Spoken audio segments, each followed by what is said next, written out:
Here's today's advice for my son. There's always time to be mad later. Okay, so what does that mean? The other day we were sitting there watching the conference finals between the Golden State Warriors and the Portland Trailblazers. And as they had in 2 games previous, the Warriors were down by 17 points. And my son looked at me and he was like, "It's over!" And he was so upset. He's very into sports and he's very, very, very, very into the Warriors. And he was so upset. And I looked at him, I said, "Buddy," I said, "they can still come back. There's still plenty of time. You gotta relax." And so and again, you'd probably have to see him to understand how involved he gets in this, and how crazy he can be with respect to his sports teams, because he's really, really into it. It's the first thing he wants to do in the morning. It's the last thing he wants to do before bed is either watch or play literally any sport. So I told him, I said, "Bud, look, you can always be mad later." So how does that apply to life, right? It's very simple.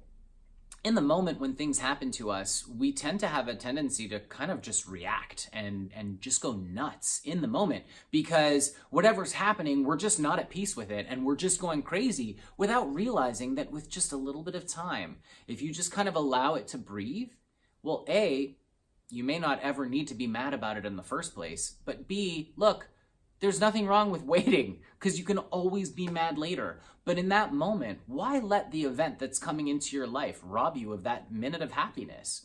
I don't think it's worth it. The idea is to try to always stay in the moment. Is this going to affect me right now? How does this affect me? Obviously, the example that I gave with respect to like his, watching the basketball game, cool, whatever, man, it's a team. As a grown-up, I think most people can kind of separate themselves from, well, my team lost, I'm not going to go jump off a bridge, you know what I mean? Like, nobody's going to kind of go there.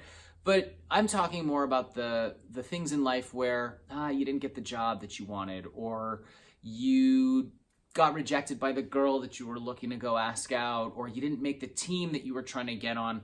Look, in the moment, you never know how that's going to lead to the next moment. You don't know how that's playing out for your life. If I look back on every single moment of my life, it's led me to this one moment right here. Literally everything I've done has led me to here. Everything that I've failed at, everything that I've been rejected from, it's led me to where I am today. And I gotta tell you, things are really, really great. So there's always time to be mad later. And again, being mad is just one moment in time, or for however long you're mad. It's those moments in time that you could have been happy for. So it's just not worth it. There's always time to be mad later. You'll find that most of the time, you'll never be mad anyway.